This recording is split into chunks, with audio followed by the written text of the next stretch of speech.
our enemy's capacity for barbarism. In the past, we allowed our kind hearts to forge all kinds of benevolent programs for them, giving them water and electricity, giving them thousands of work permits, treating them for free in our hospitals.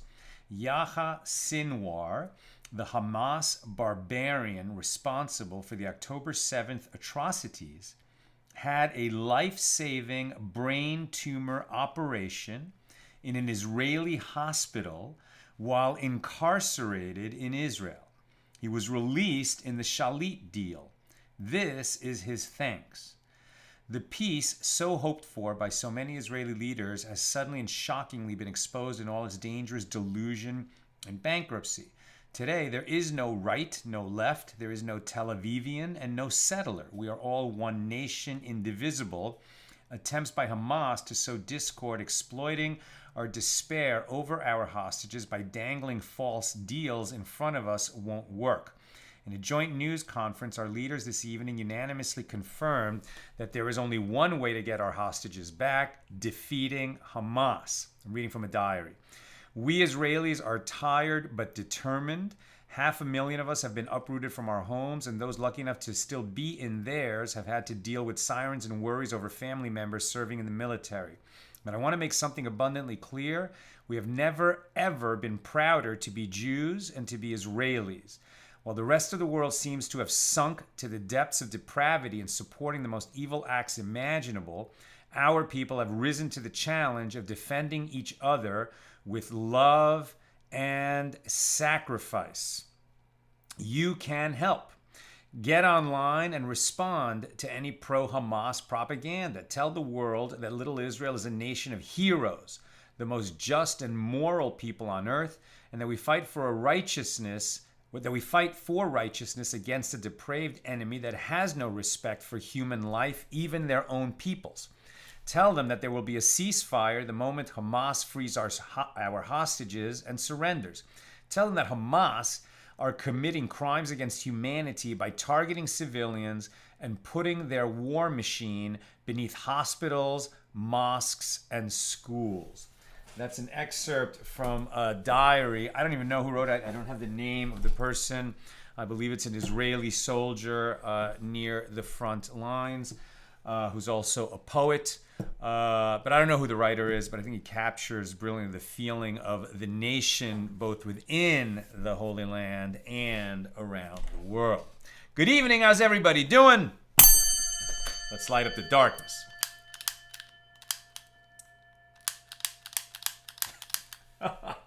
It had to happen sometime. Nina, if you could bring me a lighter. This one finally ran out of juice. Okay, who's in the house on a Saturday night? Paula in Chicago, Bella in Florida, Bill in Mid-Missouri, Guy in Ohio, Shandora in the Bronx, Joseph in Massachusetts, Belle in Texas, praying for peace. Be careful, all the FBI's issued a warning that all Jewish institutions need to be on guard. Just so. You see me in my Magen arm, insignia. This is what I wear in synagogue because I carry a gun. And thank you, honey. And tomorrow, for that reason, there won't light. Let's light up the darkness. Tomorrow there won't be class because I'm going to be attending, along with our team, an all-day training with this amazing guy. His name is Mike Levy. He's he trains SWAT. I think he was a member of SWAT, and he trains SWAT. And we've had clinics with him before. He's amazing, and it'll be challenging, and I'll be embarrassed. What a poor shot I am, because some of the guys are really, really skilled. But we all need to get better and and whether you carry a gun or not, everyone needs to be the eyes and ears of the nation, of the Jewish nation and the American nation. I mean, there are some really bad actors out there now.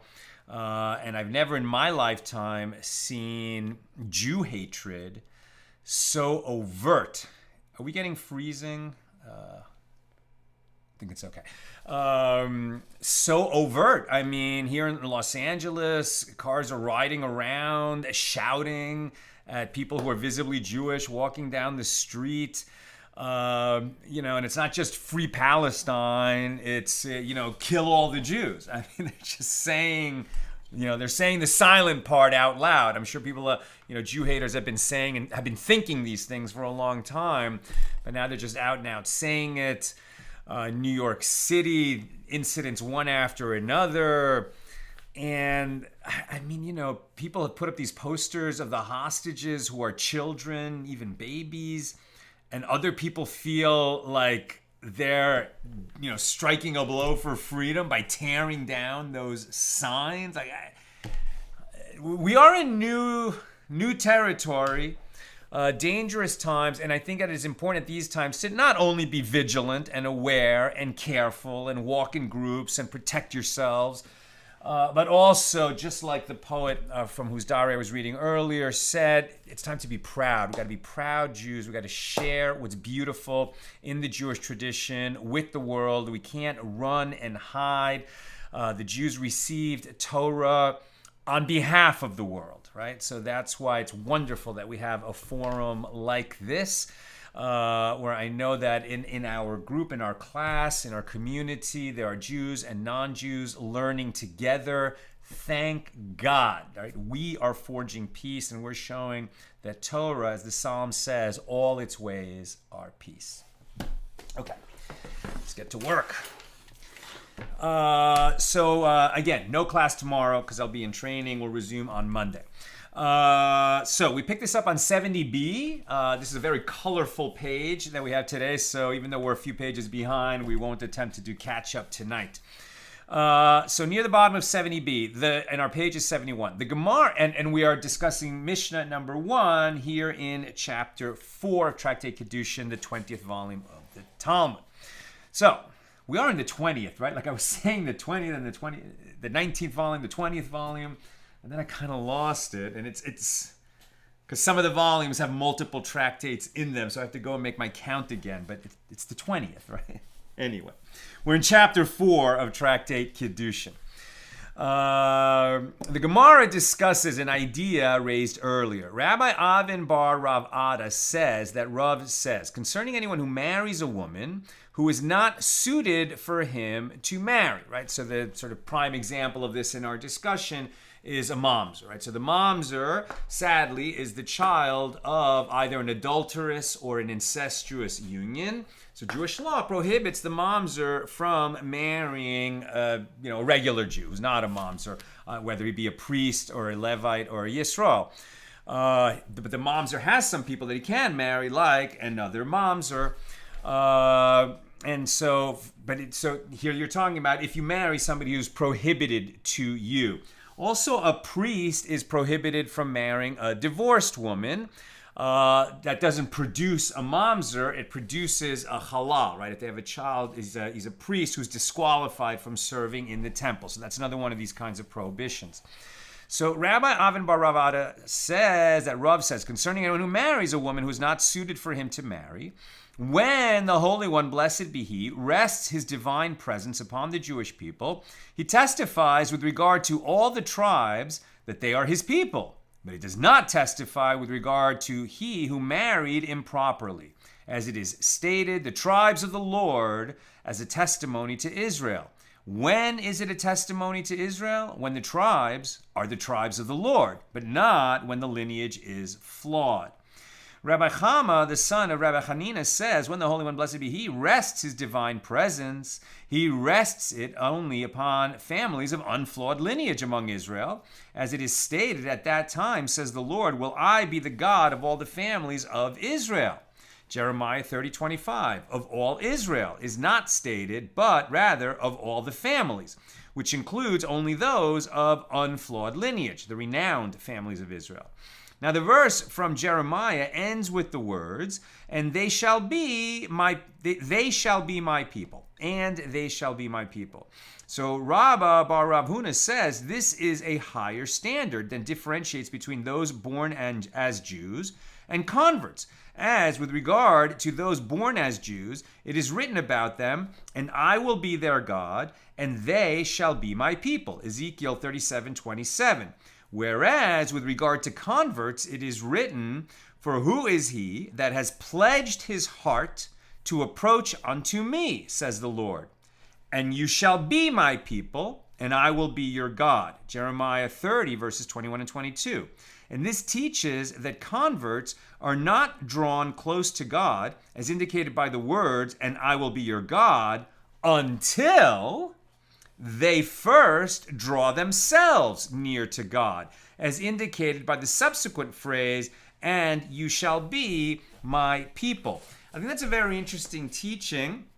I mean, obviously it makes perfect sense, right? The convert, before he's a convert, is not going to have the same relationship with God that he's going to have after he's made this, massive commitment in order to be a convert. And then he's going to have a closer relationship to God. Now, I think that doesn't only apply to converts, right? I mean, in terms of the relationship with God, it's a relationship. And obviously, the more you put into it, the more dear and extensive and deep it's going to become. Rabbi Chalbo says, now this is interesting. It sounds like, how could he say that? Until you think about it, and I'll read the note from Rav Steinsaltz. Rabbi Chalbo says, converts are as difficult for the Jewish people as a scab. Now, what is a scab? A scab at first sounds like, oh, that's a nasty word, right? In terms of unions, a scab is like the worker who crosses a picket line. But that's not what a scab is. A scab is when you have a wound and it's healing. Part of the healing process, right, is that buildup over the wound that's necessary, kind of protects what's underneath, and then eventually, the skin is restored. So it's interesting that the convert is compared, it's like a scab on the Jewish people. Now, that's not an insult to the convert. Now, listen to the note from Rav Steinsaltz. He says, see Rashi and Tosafos, who offers several explanations for this statement that a convert is like a scab on the Jewish people. Rabbi Meir ben Shmuel maintains that the Jewish people are responsible for the actions of their converts and are punished if they sin. Right, so sometimes you have a convert that's not converting for the right reason and then enters and doesn't uphold the law, right? And so then, this teaches that not only converts, but all Jews are responsible for each other, right? So this is a wonderful reason why it's important to share Judaism with other Jews and with people who want to become Jewish, so that they're educated and don't make transgressions, because we're all, in some sense, responsible for each other. But wait, there's more. The Sefer HaMikneh explains that since it is permitted for converts to marry both Jews of unflawed lineage and mamzerim, there is a concern that this might indirectly lead to mamzerim becoming assimilated into the Jewish people.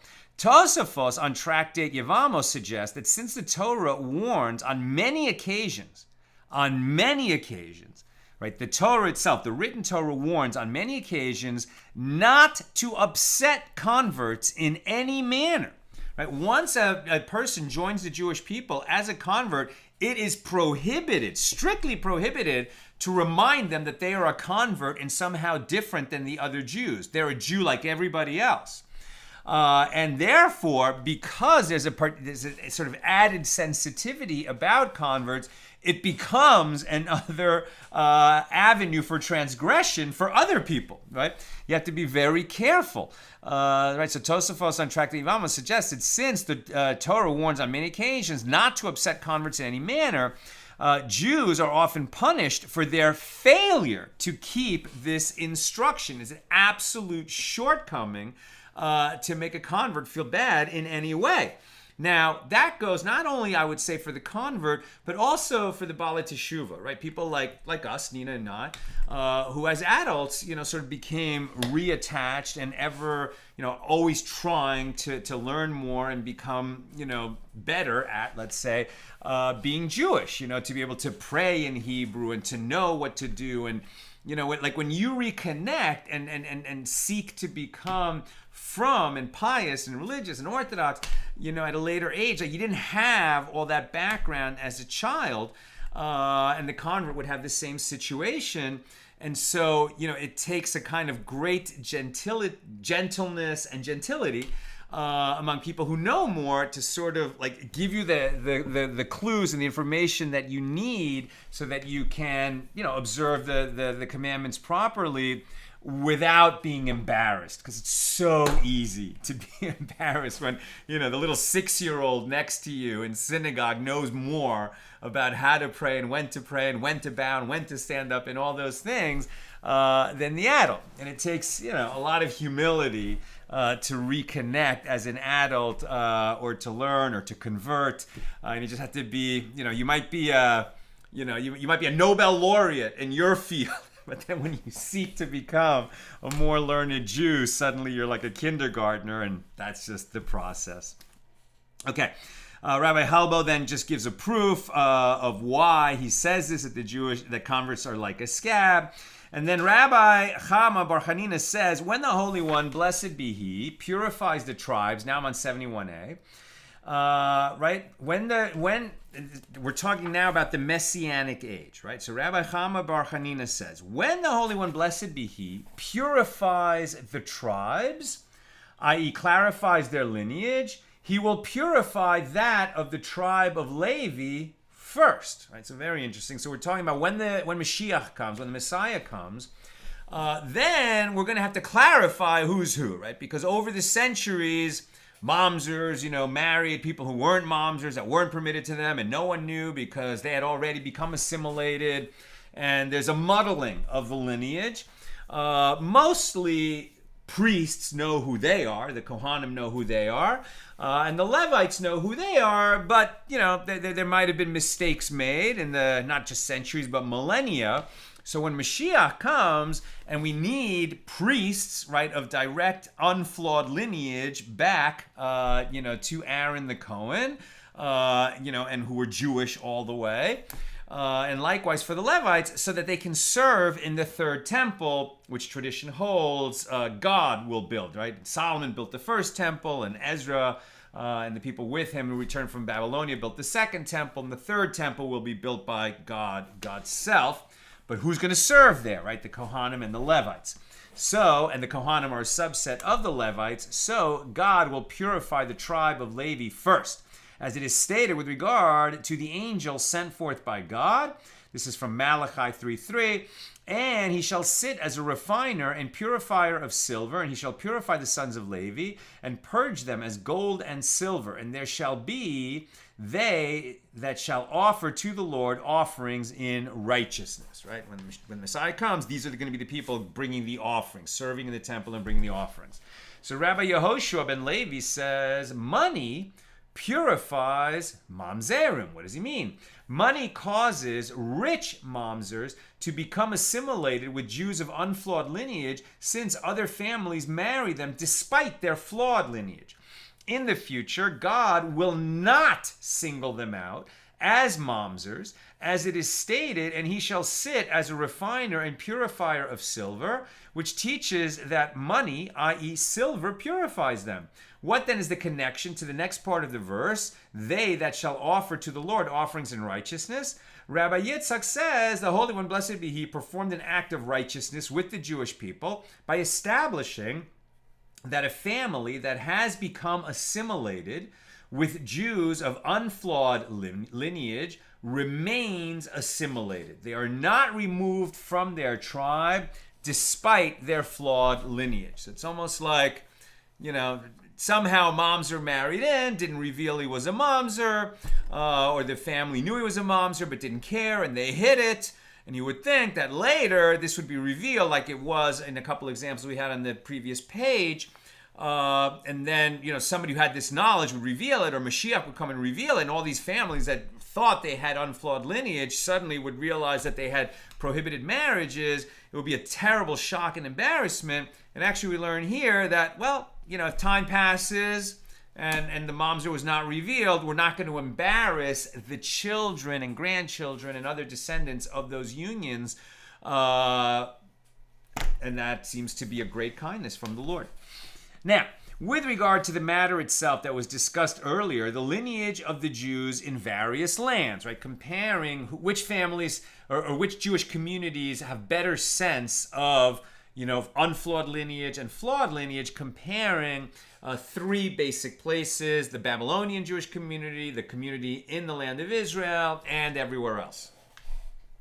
So with regard to the matter itself, Rav Yehuda says that Shmuel says, the lineage of residents of all lands is muddled compared to that of the residents of Eretz Yisrael, and the lineage of residents of Eretz Yisrael is muddled compared to that of Babylonia.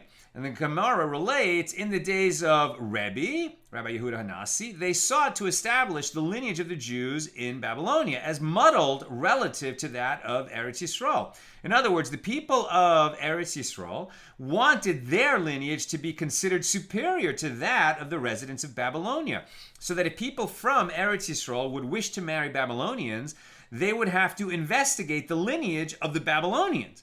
Rebbe was descended from Hillel, who was a Babylonian. So he said to those who put forth this suggestion, "Are you placing thorns between my eyes? Do you wish to insult me? If you wish, Rabbi Hanina Bar Chama will join you and explain it to you." So Rabbi Hanina Bar Chama joined them, and he said to them, "This is the tradition that I received from Rabbi Yishmael, son of Rabbi Yosei, who says in the name of his father, who was from Eretz Yisrael, the lineage of residents of all lands is muddled compared to that of Eretz Yisrael, the land of Israel. And the lineage of residents of Eretz Yisrael is muddled compared to that of Babylonia." So the Gemara further relates, with regard to the same issue, in the days of Rabbi Pinchas, they sought to establish the lineage of Bavel as muddled compared to that of Eretz Yisrael. And he said to his servants, "When I have said two statements in the house of study, pick me up on a stretcher and run, so that I will not be attacked for the things that I will say in the study hall today." When he entered the house of study, he said to those studying there, "Slaughter of a bird is not obligatory by Torah law."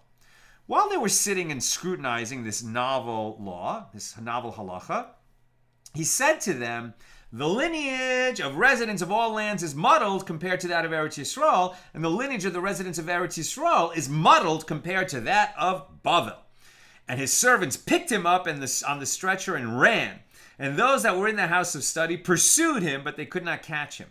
Nevertheless, they sat and examined the lineage of various families in order to determine whether, in fact, the lineage of the residents of Eretz Yisrael was problematic, until they reached the powerful families. And it was dangerous to accuse them of flaws due to their power, and so they withdrew from their inspections. Rabbi Yochanan says as an oath, "By the sanctuary, it is in our power to reveal the identity of a family that has a flawed lineage, but what can I do? As the greatest of the generation are assimilated into it. Consequently, I will not reveal its name." The Gemara comments, Rabbi Yochanan holds in accordance with the opinion of Rabbi Yitzchak. As Rabbi Yitzchak says, a family that has become assimilated, meaning that has people of flawed lineage assimilated into it, remains assimilated. And one should not reveal their flawed status. Abaye said, we too learn in the Mishna, Eduyos 8:7, there was a family known as Beit Hatzarifa in Transjordan, and a person called Ben Sion forcefully distanced it and proclaimed that its lineage was flawed, even though its lineage was unflawed. There was another one that Ben Sion forcefully drew near, although its lineage was flawed.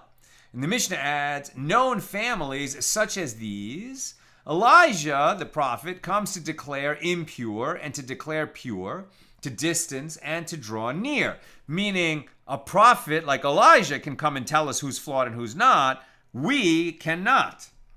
Abaye continues, when the Mishnah states, such as these, it means those whose status we know. But a family that has become assimilated, whose flawed lineage is unknown to the public, has already become assimilated, and not even Elijah will publicize its flaw. And the sage taught, Tosefta Duyos 3:4, there was another family with flawed lineage, but the sage did not want to reveal its identity to everyone. But the sages transmit its name to their children and to their students once every 7 years. And some say twice every 7 years to prevent them from marrying into their family.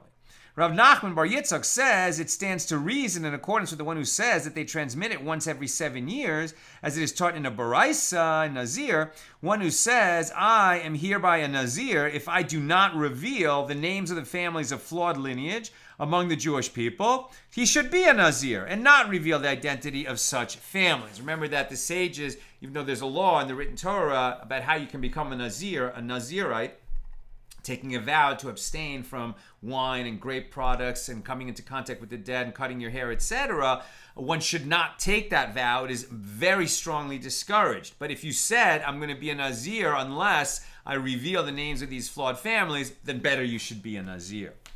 Now, the above statement concerning a matter that the sages transmitted privately and infrequently leads the Gemara, to teach a similar law. Rabba Bar Chana says that Rabbi Yochanan says the sages transmit the correct pronunciation of the 4-letter name of God to their students once every 7 years. And some say twice every 7 years. Rav Nachman Bar Yitzchak says once every 7 years makes more sense. It stands to reason in accordance with the one who says that they transmit it once every 7 years, because it is written, quote, this is my name forever, le'olam, Exodus 3:15, which is written so that it can be read le'alem, to hide. And this indicates that the divine name must remain hidden. The Gemara relates Rava planned to expound and explain the proper way to say the name in a public discourse. A certain elder said to him, it is written so that it can be read le'alem, indicating that it must stay hidden. And just for the purposes of teaching, in case this is unclear to you, God goes by many names, but the two most common names that we find in the Torah, one is sort of understood to be the name when he's being kind and merciful, and the other one is when he's being judgmental, shall we say. So the name, the sort of kinder, more nurturing name is the 4-letter name of God, and it's spelled Yud, He, Vav, He, and we don't pronounce that name. Whenever we read it in a prayer, in a psalm, in the Torah, when we're reading the Torah out loud, we pronounce that as, and we don't even say this, usually we say Hashem, the name, instead. When you were teaching, it's okay to say, just like we would say, if I'm teaching you a blessing, we would say Adonai, right? Like whenever we say a blessing, we say Baruch Atah Adonai, blessed are you, Lord. So that name is usually translated into English as Lord, but it actually means Lord, like my Lord, the same way you would say, to like an aristocrat, you might say my Lord. But the word Adonai is a substitute that we are allowed to pronounce whenever we would need to say the 4-letter name of God, which we are not allowed to pronounce. In fact, we don't know how to pronounce it, right? That knowledge has been lost, but it was only said out loud in the Holy Temple, and only at certain times, as you will hear now. So once that the sages of the Gemara are hundreds of years after the temple was destroyed, and they're talking like they retained the knowledge for a while. Eventually, it was lost, or maybe someone has it, right? But it's certainly not known to me. I've never heard that name pronounced, by a pious Jewish person. And anyone who attempts to pronounce it probably doesn't know how to pronounce it.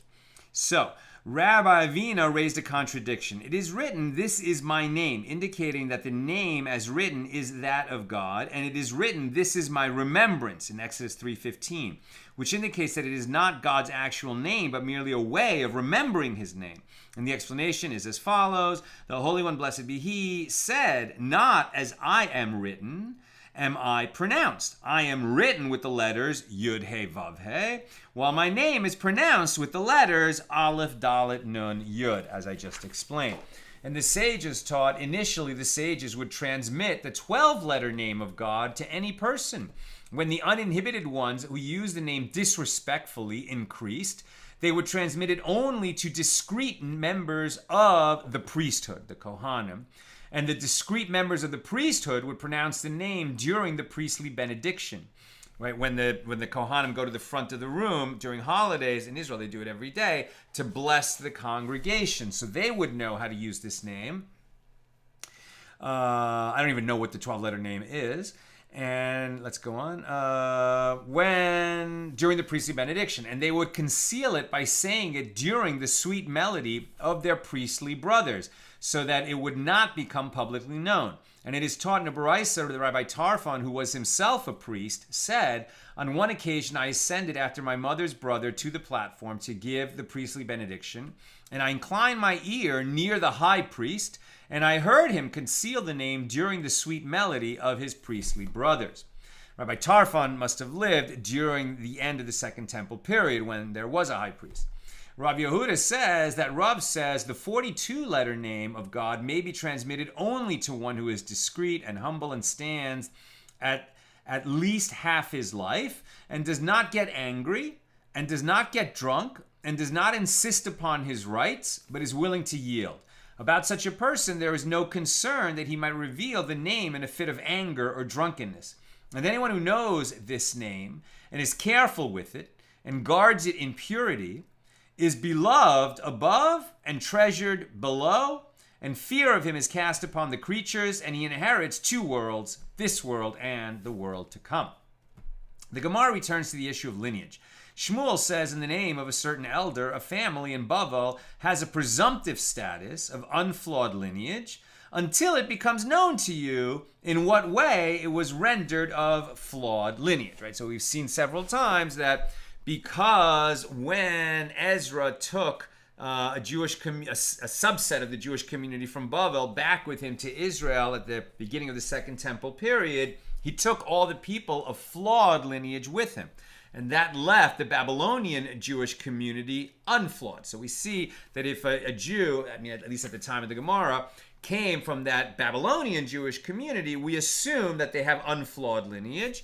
That's the presumptive state. Whereas outside of Bavel and Israel, we're going to probably assume that they have flawed lineage, and we might have to investigate if somebody's going to be meticulous about creating a marriage.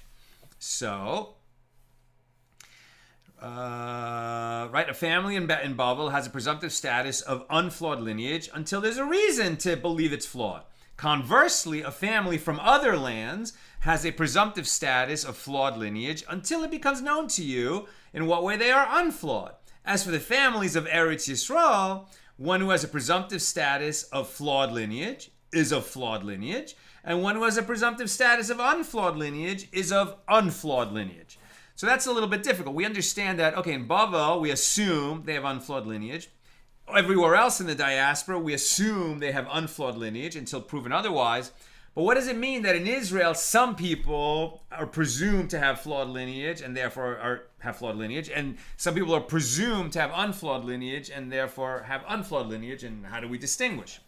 So the Gemara is puzzled by this last statement. This matter itself is difficult. First, you said that a family has a presumptive status of flawed lineage, and so they have flawed lineage, indicating that a family with unspecified status is of unflawed lineage. And then you teach that a family has a presumptive status of unflawed lineage, that a family has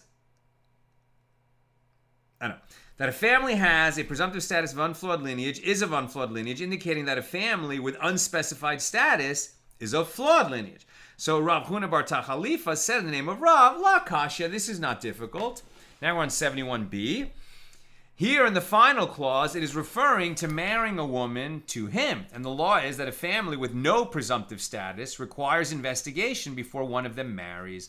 And there, in the penultimate clause, it is referring to a court removing a woman from him. The husband is not forced to divorce her unless it has been proven that they may not remain married because it was a prohibited union.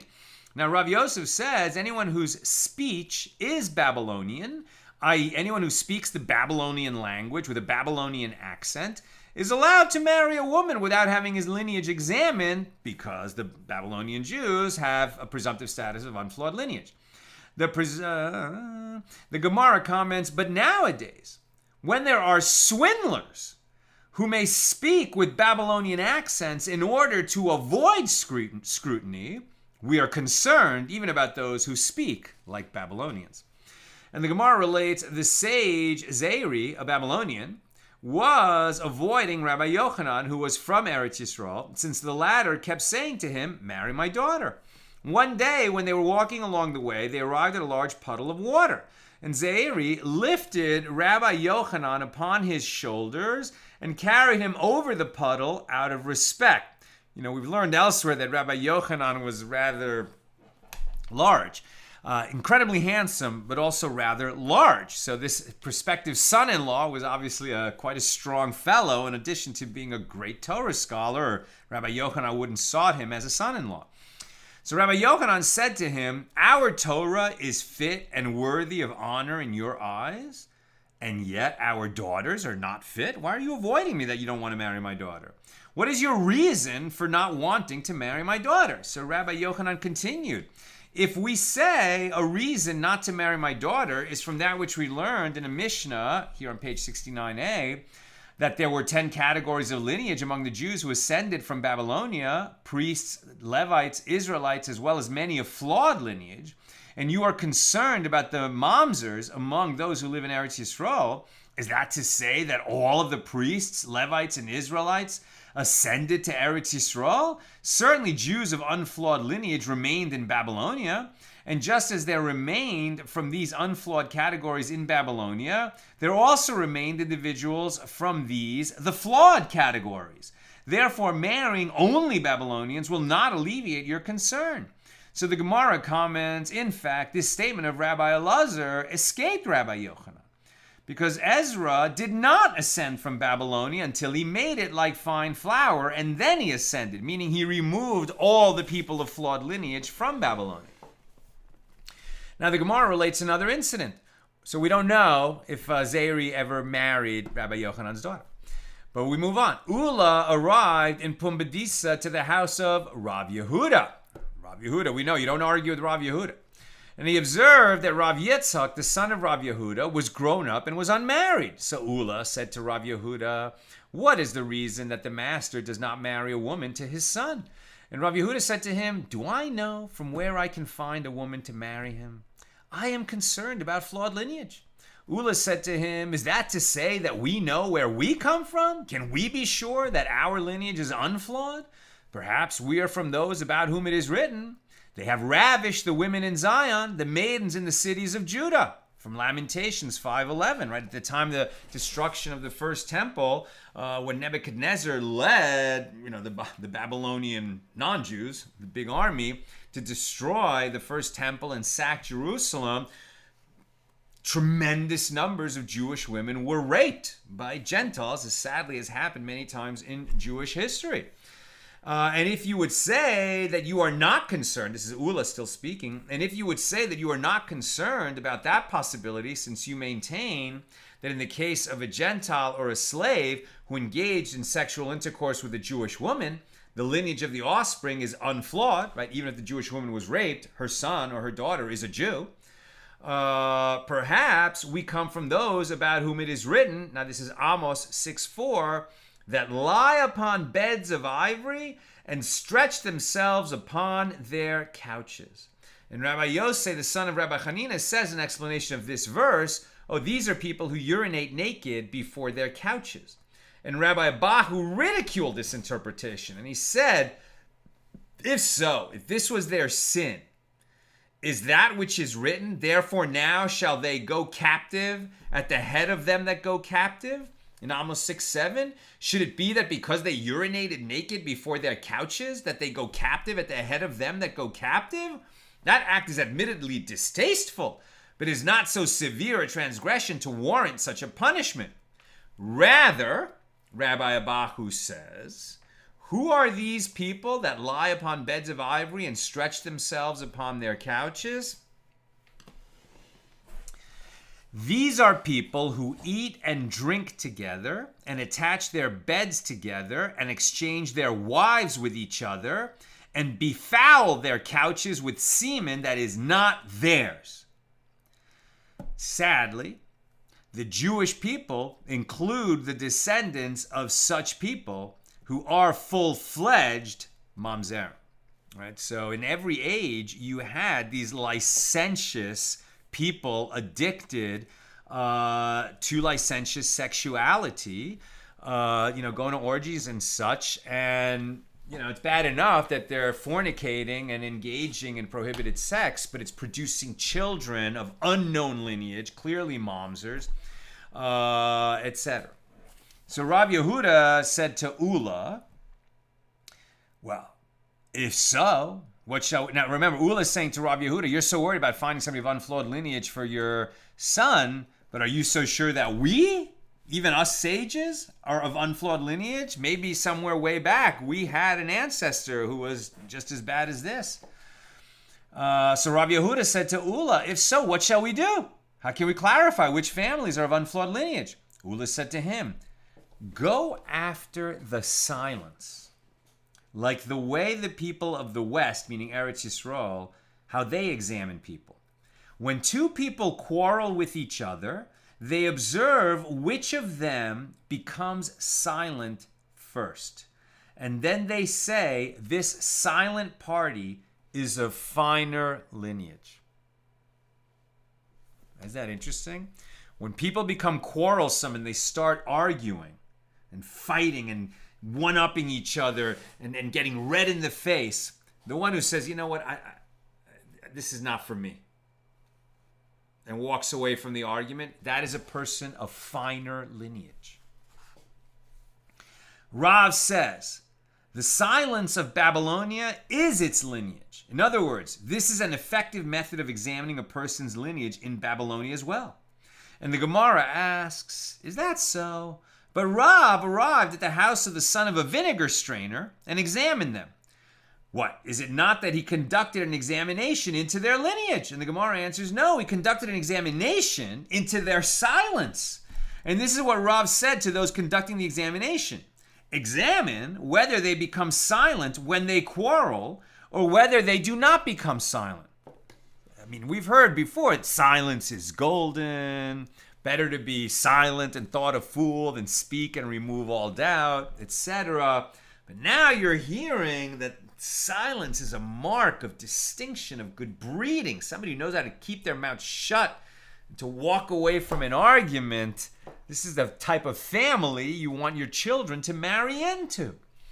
Rav Yehuda says that Rav says, if you see two people feuding with each other, there is a trace of unfitness in one of them.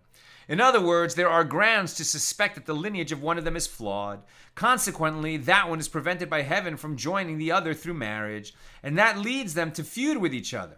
Rabbi Yehoshua ben Levi says, if you see two families feuding with each other, there is a trace of unfitness in one of them, and that family is prevented by heaven from joining the other.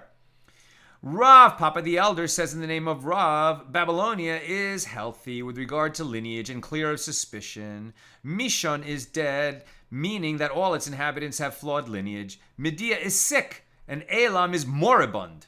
And the Gemara clarifies, and what is the difference between sick and moribund? And most sick people recover to a healthy life, whereas most of them who are moribund are destined for death.